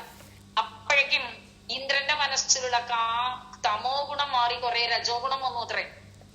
അതും കഴിഞ്ഞ് ഈ മേഘങ്ങളാകെ വെള്ളമേഘങ്ങളായി മാറി, വെള്ളമില്ലാത്ത മേഘങ്ങളായി മാറി, വെറും വെളുത്ത മേഘങ്ങളായി മാറി. അപ്പോഴേക്കും ഇന്ദ്രന്റെ മനസ്സിലുള്ളതായ ഭഗവാനെ കുറിച്ചുള്ള ഭാവനയ്ക്ക് മാറ്റം വന്നു, സത്വഗുണം വന്നു എന്നാണ്. ഉടനെ ഓടിപ്പോയി എന്നാണ്. ത്വദഭിശങ്കിതീഹി ഭഗവാനിൽ ശങ്കയുള്ളവനായിട്ട് ഇനി ഭഗവാൻ തണ്ടമേക്കെട്ടൊക്കെ എന്തെങ്കിലും ചെയ്യുമോ എന്ന് പേടിച്ച് സമുപാദ്രവത് ഓടിപ്പോയി എന്ന്. മരുത്തുക്കളെ കൊണ്ട് ഓടിച്ചു. എന്തിനെ? മേഘത്തിനെ. എന്നിട്ട് മരുത്തുക്കളുടെ പതി സ്വയം ഓടി. രണ്ടർത്ഥത്തിൽ പറയുമ്പോ മരുത്ത് എന്നുള്ള മരുത്ത് എന്നൊരു ദേവതയുണ്ടല്ലോ. അപ്പൊ മരുത്തുക്കളാൽ ഓടിപ്പിക്കപ്പെട്ടു എന്നുള്ള അർത്ഥമല്ല, ശരിക്കും മരുത എന്നുള്ളത് വായുന. വായുവിനെ കൊണ്ട് മേഘങ്ങളെ ഓടിപ്പിച്ച് സ്വയം മരുത്തുക്കളുടെ പതിയായ ഭഗവാൻ ഇന്ദ്രൻ അവിടെ നിന്ന് ഭഗവാനെ പേടിച്ച് ഓടിപ്പോയി എന്ന്. ഭഗവാനെ നിൽക്കുന്നിടത്ത് ഒരു പദം പോലും മാറാതെ അങ്ങ് നിന്ന സമയത്ത് മേഘത്തിലുള്ളതായ സ്റ്റോക്ക് മുഴുവൻ തീർന്നു. വെള്ളം മുഴുവൻ അങ്ങോട്ട് തീർന്നപ്പോഴ് ആ മേഘങ്ങളെ, ബാക്കിയുള്ള മേഘങ്ങളെ കാറ്റ് വന്ന് പറപ്പിച്ചു കളഞ്ഞപ്പോൾ തന്റെ ആയുധങ്ങളൊക്കെ നഷ്ടപ്പെട്ടു. താൻ ഒറ്റയ്ക്ക് നിന്നാൽ അവിടെ പ്രശ്നമാണെന്ന് അറിഞ്ഞത് കൊണ്ട് ഇന്ദ്രൻ ഉടനെ തന്നെ സമുപാദ്രവത് ഓടിപ്പോയി എന്ന്. അപ്പൊ ദേവ ത്വയി പദാത്പദമചലതി ഗളിത സർവജലേ ഘനോത്കരേ മരുത അപഹൃതേ ച മരുതാംപതിഃ ത്വദഭിശങ്കിതീഃ സമുപാദ്രവത്. ദേവ ഗുരുവായൂരപ്പ ത്വയി പദാത്പദമചലതി അങ്ങ് നിന്നിടത്ത് നിന്ന് കാലിടക്കിയത് പോലുമില്ല. ഗളിത സർവജലേ ഘനോത്കരി വെള്ളം മുഴുവൻ തീർന്നു. മഴക്കാറെല്ലാം മരുതാപഹൃതി കാറ്റിനാൽ പറപ്പിക്കപ്പെട്ടപ്പോൾ മരുതാംപതിഹി ദേവേന്ദ്രനായിട്ടുള്ള അങ്ങ് ദേവേന്ദ്രൻ ത്വദഭിശങ്കിതീഃ അങ്ങയെ പേടിച്ച് സമുപാദ്രവത് ഓടിപ്പോയി. ഉപാദ്രവത് ദ്രവതി എന്ന് പറഞ്ഞ ഓടുന്നു എന്നർത്ഥം. അതിന്റെ അദ്രവത് എന്നുള്ളത് ലങ് കേട്ടോ. ഉപ എന്ന് ഉപസർഗം. ഘനോത്കരം മേഘക്കൂട്ടം. ഗളിത സർവജലം എല്ലാ ജലവും ഒഴുകിപ്പോയി കഴിഞ്ഞതായ മേഘം. ആ മേഘമാണ് മരുത അപഹൃതി കാറ്റിനാൽ അപഹരിക്കപ്പെട്ടപ്പോൾ എന്ന്. ചലതി അചലതി ഇളകാതെ നിന്നു അങ്ങ്.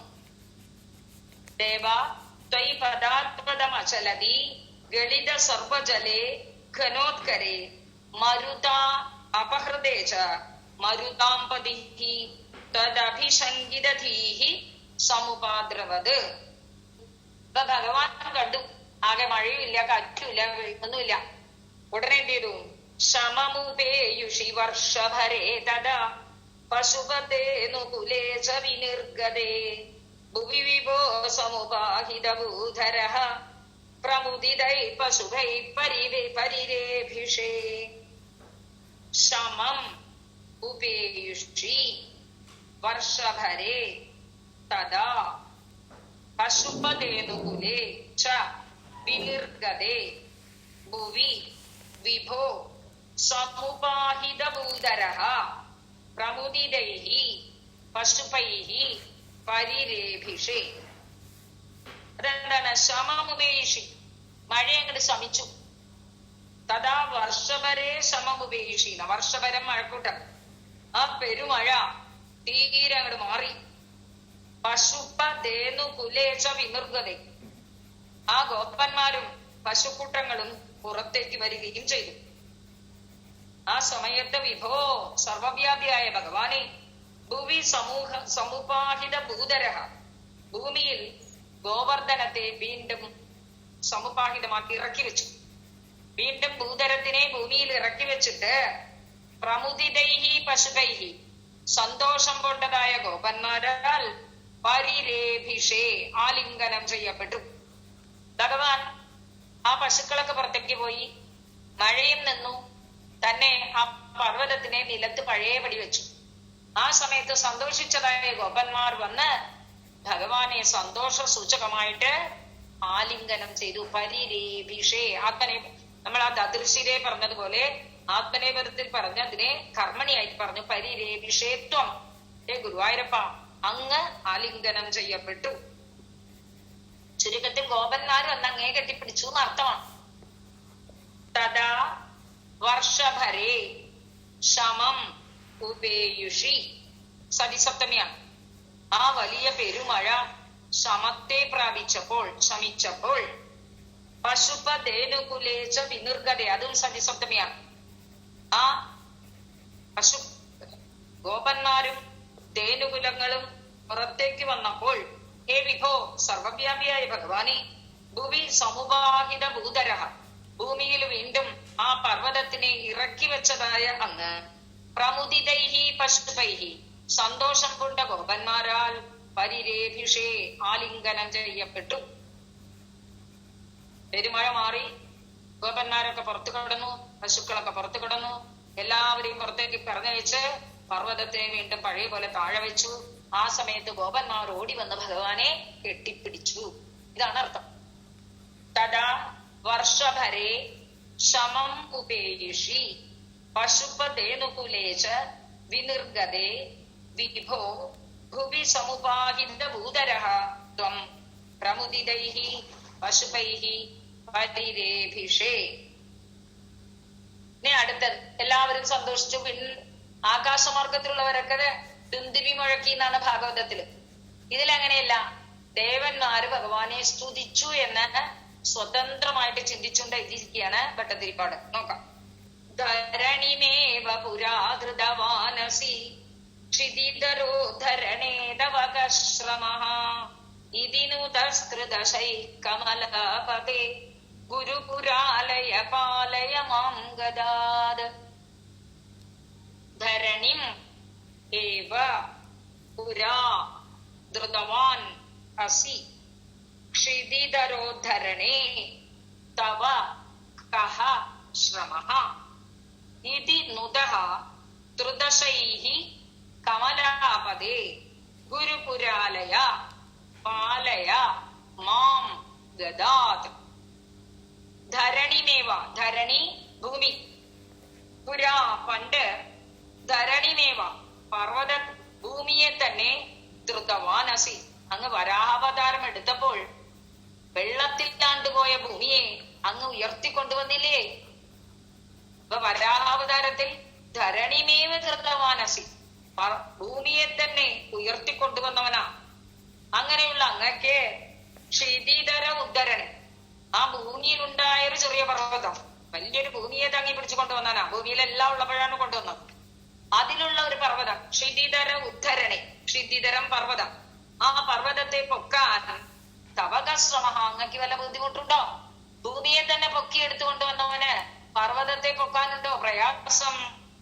ഇതി എന്ന് ത്രിദശൈഹി, ആ ദേവന്മാരാൽ നുതഃ സ്തുതിക്കപ്പെട്ടവനാണ്. അങ്ങ് ആരാണ്? കമലാപദേ ലക്ഷ്മീ വല്ലഭ ഗുരുപുരാലയ ഗുരുവായൂരപ്പ മാം ഗദാത് പാലയ, എന്നെ രോഗത്തിൽ നിന്ന് രക്ഷിക്കും. അവിടെ എന്താ പറയണത്? ഒരു പർവ്വത ഭൂമിയെ തന്നെ പൊക്കിക്കൊണ്ടുവന്നവന് ഒരു പർവ്വതത്തിനെ ഉയർത്താനാണോ പ്രയാസം? അങ്ങ് എല്ലാവരുടെയും കൽമഷങ്ങളെ മുഴുവൻ തീർത്തു കൊടുത്ത് പരിശുദ്ധമാക്കുന്നതായി അങ്ങക്ക് എന്റെ രോഗമാണോ കാര്യം? എന്റെ രോഗത്തെ ഒന്ന് മാറ്റി തന്നൂടെ എന്ന്. അതാണ് അതിന്റെ കണക്ഷൻ. പർവ്വത ഭൂമിയെ പൊക്കിക്കൊണ്ടുവന്നവന് പർവ്വതം പൊക്കാൻ എന്താ പ്രയാസം? അതുപോലെ സർവരുടെയും കൽമഷത്തെ നശിപ്പിക്കുന്ന അങ്ങക്ക് എന്റെ രോഗം മാറ്റാനാണോ പ്രയാസം? അതുകൊണ്ട് എന്റെ രോഗത്തെ മാറ്റിത്തരൂ. കേട്ടോ. എന്താണ്? പുരാ ധരണിമേവ ധൃതവാൻ അസി. ധൃതവാൻ ധരിച്ചു എന്ന ക്രമത് വൃത്തി അസി. ക്ഷിതിധരോ ധരണി. ക്ഷിതിധരം പർവ്വതം. ആ പർവ്വതത്തെ ഉദ്ധരിക്കുന്നതിൽ തവ കഹ ശ്രമഃ. അങ്ങയ്ക്ക് വല്ല പ്രയാസവും ഉണ്ടോ? ഭൂമിയെ എടുത്തു പൊക്കിയവനുണ്ടോ പർവ്വതത്തെ പൊക്കാൻ പ്രയാസം? ഇതി ത്രിദശൈനുദഃ എന്നു ദേവന്മാരാൽ അങ്ങ് സ്തുതിക്കപ്പെട്ടുവല്ലോ. ഹേ കമലാപദേ ഗുരുപുരാലയ. അല്ലയോ ലക്ഷ്മീ വല്ലഭ, ഗുരുവായൂരപ്പ, മാം ഗദാത് പാലയ. അതുപോലെ എന്നെ രോഗത്തിൽ നിന്നും രക്ഷിക്കൂ. എല്ലാത്തിനെയും രക്ഷിക്കാൻ കഴിവുള്ള അങ്ങക്ക് എന്റെ രോഗം എമ്മാത്രം. അതുകൊണ്ട് എന്റെ രോഗത്തിൽ നിന്നും എന്നെ രക്ഷിക്കൂ. ഇതാണ് അർത്ഥം. പുരാ ത്വം ധരണിമേവ ധൃതവാൻ അസി. ക്ഷുദ്ധിതരോ ധരണേ തവ കഹ ശ്രമഃ. ഇതി ത്രിദശൈഃ നുദഃ കമലാപദേ ഗുരുപുരാലയ മാം ഗദാത് പാലയ. ലോട്ട് മധ്യമപുരുഷൻ കേട്ടോ. ധരണിമേവ പുരാ ധൃതവാനസി ക്ഷിതിധരോ ധരണേ തവ കശ്രമഃ. ഇതി നുദസ്ത്രിദശൈഃ കമലാപദേ ഗുരുപുരാലയ പാലയ മാം ഗദാത്. അങ്ങനെ 63ാമത്തെ ദശകവും ഭഗവാന്റെ തൃപ്പാദങ്ങളില് നമ്മൾ സമർപ്പിച്ചു. അടുത്തത് പ്രധാനപ്പെട്ടതായ ഗോവിന്ദ പട്ടാഭിഷേകം. അത് നമുക്ക് നാളെ നോക്കാം. സർവത്ര ഗോവിന്ദനാമ സങ്കീർത്തനം. ഗോവിന്ദ ഗോവിന്ദ. നല്ല വാക്കു ചൊല്ലണം, നന്മ ചെയ്തു വാഴണം. നാമഘോഷമെന്നും എൻ്റെ നാവിലായി വന്നിടണം. നല്ല ചിന്തയേകണം, മനസ്സ് ശുദ്ധമാകണം. നിത്യനായ ചിത്പ്രകാശരൂപനെ വണങ്ങണം. പൊഞ്ചിലമ്പു കൊഞ്ചിടുന്ന പിഞ്ചുപാദമോർക്കണം. ആ പദാബ്ജം തന്നിലായി സദാ നമിച്ചിടുന്നു ഞാൻ. ആ പദാബ്ജം തന്നിലായി സദാ നമിച്ചിടുന്നു ഞാൻ.